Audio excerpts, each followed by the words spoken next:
నమస్తే welcome to KK news నేను శ్రీదేవి దేశవ్యాప్తంగా బీజేపీ నేతృత్వంలోని ఎన్డీఏ కూటమి హవా నడుస్తోందని ఎగ్జిట్ పోల్స్ తేల్చేశాయి. ఈసారి ఉత్తరాదితో పాటు దక్షిణాదిలో కూడా బీజేపీకి మంచి ఫలితాలు రానున్నట్లు తెలుస్తోంది. తెలంగాణ, కర్ణాటకలో ఆ పార్టీకి సొంత బలం ఉంది. కానీ ఏపీ విషయానికి వచ్చేసరికి మాత్రం ఆ పార్టీకి పరిస్థితి లేదు. స్వతహాగా ఒక్క సీటు కూడా గెలుచుకునే ఛాన్స్ కనిపించలేదు. అందుకే బీజేపీ అగ్రనేతలు వ్యూహాత్మకంగా పొత్తుకు అంగీకరించారు. టీడీపీ, జనసేనతో పొత్తు కుదుర్చుకున్నారు. అయితే ఇందులో కూడా ఒక వ్యూహం దాగి ఉంది. గత 5 సంవత్సరాలుగా స్నేహం అందిపుచ్చుకున్న వైసీపీని కాదని టీడీపీతో జతకట్టడం అంత ఆషామాషి కాదు. చాలా ముందు చూపుతో వ్యవహరించి బీజేపీ ఈ నిర్ణయం తీసుకున్నట్లు తెలుస్తోంది. వాస్తవానికి ఏపీలో తమకు నమ్మదగిన మిత్రుడు ఎవరు అని బీజేపీ గట్టిగానే మాత్రం చేసింది. వద్దన్న గత 5 సంవత్సరాలుగా వైసీపీ నేతలు కాళ్లు పట్టేసుకున్నారు. అడగకపోయినా మా మద్దతు మీకే అంటూ ఎగబడ్డారు. కానీ ఏపీ విషయం తెలుసుకున్న బీజేపీ అగ్రనేతలు కనీసం తాము వైసీపీని ఎప్పుడూ మిత్రులుగా చూడలేదని తేల్చేశారు. టీడీపీ, జనసేనతో జతకట్టారు. ఆ ప్రయత్నాలను ఆపడానికి వైసీపీ చేయని ప్రయత్నం అంటూ లేదు.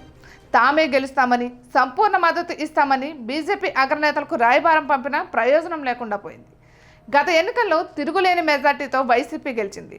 పెద్ద ఎత్తున సంక్షేమ పథకాలు అమలు చేసి ఈసారి గెలుపొందుతామని శపథం చేసింది. అయితే గెలిచే పార్టీగా తాము ఉన్నామని, తమను వదిలి టీడీపీతో జతకట్టడం ఏమిటని ప్రశ్నించింది. కానీ వాస్తవాలు బీజేపీకి తెలుసు. అందుకే ప్రధాని విస్పష్ట ప్రకటన చేశారు. తెలుగు మీడియాకు ఇచ్చిన ఇంటర్వ్యూలో వైసీపీ తీరును ఎండగట్టారు. గత 5 సంవత్సరాలుగా వైసీపీ ప్రజలను వంచిందని, ఆ పార్టీ మళ్లీ గెలిచే అవకాశమే లేదని మోడీ తేల్చేశారు. ఉచితాల మాటన రాష్ట్రాన్ని నష్టపరిచిన విషయాన్ని సైతం ప్రస్తావించారు. అభివృద్ధి లేకపోగా ఉద్యోగ, ఉపాధి కల్పనలో సైతం పెద్దగా పురోగతి లేకపోవడాన్ని ప్రధాని గుర్తు చేశారు. అయితే బీజేపీ అగ్రనేతల వ్యూహం పక్కాగా పనిచేసింది. దక్షిణాది రాష్ట్రాల్లో బీజేపీ మంచి ఫలితాలు సాధిస్తుందని, దానికి మోదీ, అమిత్ షా ద్వయం వ్యూహాలు కారణమని ఏబీపీసీఎస్ ఓటర్ ఎగ్జిట్ పోల్స్ అంచనా వేసింది. గత ఎన్నికల్లో ఏపీలో అసలు బీజేపీ బోని కొట్టలేదు. కానీ ఈ ఎన్నికల్లో మాత్రం పోటీ చేసిన 6 స్థానాల్లో విజయం సాధించినా ఆశ్చర్యపడనవసరం లేదని అంచనా వేయడం విశేషం. ఇక మొత్తానికైతే పరిస్థితులకు తగ్గట్టుగానే బీజేపీ అగ్రనేతలు తీసుకున్న నిర్ణయాలు మంచి ఫలితాలు ఇస్తున్నాయి.